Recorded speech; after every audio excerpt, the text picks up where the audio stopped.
দ্বিতীয় বক্তা হিসেবে আজকের প্রস্তাবের দৃঢ় বিরোধিতা করছি।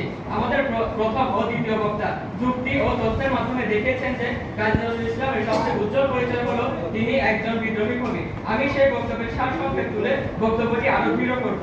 প্রথমত, নজরুলের নাম উচ্চারিত হলেই সর্বপ্রথম যে পরিচয়টি মানুষের সামনে ভেসে ওঠে তা হলো তিনি একজন বিদ্রোহী কবি। তার কালজয়ী কবিতা বিদ্রোহী তাকে বাংলা সাহিত্য ও বিশ্ব সাহিত্যে এক অনন্য মর্যাদা দিয়েছে।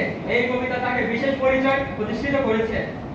দ্বিতীয়ত, নজরুলের বিদ্রোহ কোনো ব্যক্তিগত রাগ বা ক্ষোভ ছিল না, এটি ছিল অন্যায় ও শোষণ ও পরাধীনতা এবং বৈষম্যের বিরুদ্ধে এক জাগরণী আহ্বান। তার বিদ্রোহী কণ্ঠস্বরে উপনিবেশিক শাসনের বিরুদ্ধে বাঙালির সংগ্রামী চেতনাকে শক্তিশালী করেছিল।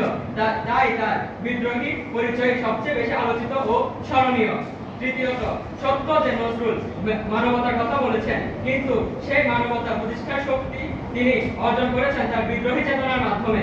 যদিও তিনি বিদ্রোহী না হতেন, তবে তার মানবতার বাণী এত শক্তিশালীভাবে মানুষের হৃদয়ে পৌঁছাতো না।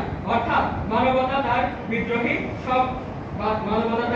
স্বভাবে একটি ফল। চতুর্থত, বাংলা সাহিত্য ইতিহাসে পাঠ্যপুস্তক গবেষণা এবং সাধারণ মানুষের কাছে নজরুল সর্বাধিক প্রচলিত উপাধি হলো বিদ্রোহী কবি। তাকে মানবতার কবি বলা হলেও সেটি তার প্রধান পরিচয় নয়, বরং একটি গুরুত্বপূর্ণ বৈশিষ্ট্য মাত্র। পঞ্চমত, বিশ্ব সাহিত্যে কোন কবির পরিচয় সাধারণত তার সবচেয়ে স্বতন্ত্র বৈশিষ্ট্যের ভিত্তিতে নির্ধারণ করা হয়। নজরুলের ক্ষেত্রে সেই স্বতন্ত্র বৈশিষ্ট্য হলো তার অগ্নিছড়া বিদ্রোহী কণ্ঠ। তার সাহসী উচ্চারণ তাকে অন্য সব কবি থেকে আলাদা করেছে।